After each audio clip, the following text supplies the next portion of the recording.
Hey everybody, my name's Andrew McMillan. I'm here with Patty Nass. We're with REH CPA, and today we want to talk about 1099K. It's a form that you may be receiving this year, and there's been some recent changes with that form and the requirements. So, Patty, what can you tell us about the form 1099K? Sure. So that 1099K is an informational form that gets reported by some third-party processing organizations, and it gets reported directly to the IRS. You'll receive a copy of it, but normally, a lot of people haven't been seeing this because there's a couple of different thresholds. So what it is that the third-party settlement organizations, so if you're a person or a business that is using any third-party settlement organizations, that includes any CashApps, Venmo, PayPal, if you're selling anything on Etsy, on eBay, if you're using a credit card processor, all of those organizations are required to now provide that information of how much money has been running through for your business or for you personally. They need to report that to the IRS. Okay, so what are the thresholds for reporting? Because those have recently changed. Right. So back in 2021, the IRS wanted to change it to only $600. And prior to that, it was $20,000 or 200 transactions. Then it would be reported. So, anybody who's doing a large sum of money going through. Seems like a pretty substantial change. It has Hence the reason I guess it didn't go through.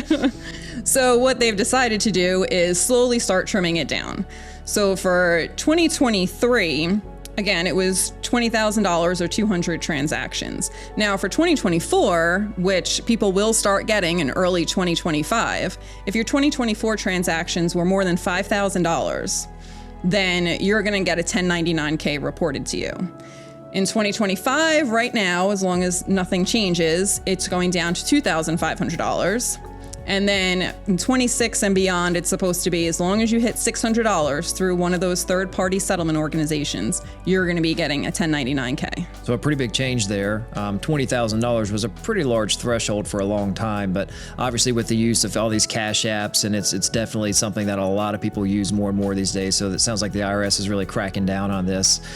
So what is what if I use it for like personal funds? Like I know I use it personally, like reimburse somebody for a meal or a vacation or something. So what happens then?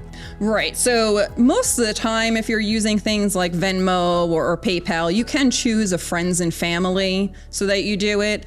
If you do receive any 1099Ks, it is wise to just put it on your return so that the IRS is aware of it, but then deduct it off because it's not taxable to you.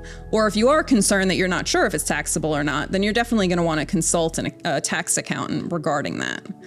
Really good information, Patty. That's a big change, obviously going from $20,000 all the way down to $5,000, and then obviously going to $600 in the future. So just something to be aware of. If you're someone who uses PayPal, Venmo, any cash app, it sounds like, to buy and sell things, send money to friends and family, just be aware that you may be getting some tax statements that you might not have received in the past, and make sure you account for them properly on the front end versus dealing with an IRS issue. Yes, nobody wants an IRS notice to say that. Yeah. So if you have any questions about that, give us a call. We'd be happy to help.